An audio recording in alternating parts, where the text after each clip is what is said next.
ایران بل پلو په هرات کې د هغه هیواد د قونسلګرۍ مخې ته اعتراضیه مظاهرې چې په ترڅ کې د یوه تن د وژل کېدو خبر هم ورکړ شوی دی په کلکه غندلی او د سفارت او قونسلګرۍ د خوندي ساتنې دپاره یې د نورو امنیتي تدابیرو او ساتونکو غوښتنه کړې.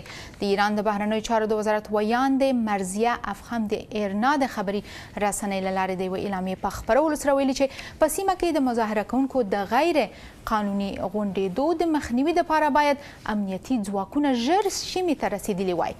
پرون د شنبې په ورځ کله چې قهرجنو مظاهره کوونکو په هرات کې د ایران په قونسلګرۍ باندې هجوم ورور یو تن مړ او 4 تنه نور ژوبل هم شول.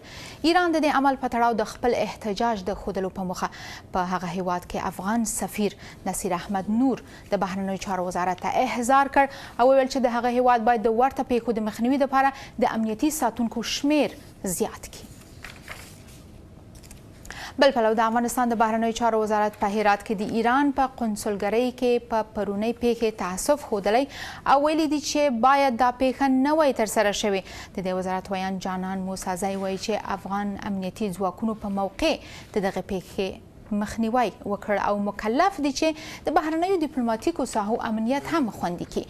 جانان موسی نن په کابل کې خبریالانو ته ویل چې د بهرنیو چارو وزارت نن د ایران د سفارت له چارواکو سره کتلي ترڅو په هرات کې د ایران د ویزو د اخیستو مسلې ته اورې ولټول شي.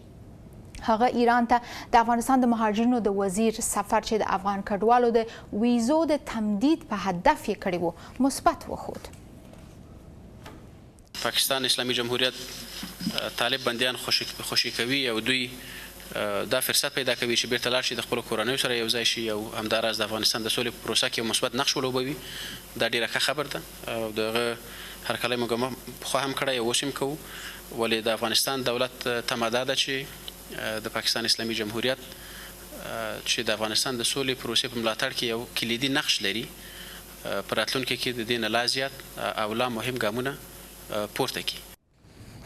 موسی د پاکستان له لورې د 7 طالب مشرانو د خوشي کولو په تړاو ویل چې افغان حکومت د هر هغه اقدام هرکلی کوي چې د سولې باعث کیږي. د دې پوښتنې په ځواب کې چې د طالبانو یو چارواکي ویلي د قطر دفتر د بیرته پرانستل شي. هغه ویل چې د قطر د دفتر د بیا پرانستلو سره موافق دي خو که چیرې د افغان دولت شرایط ومنل شي.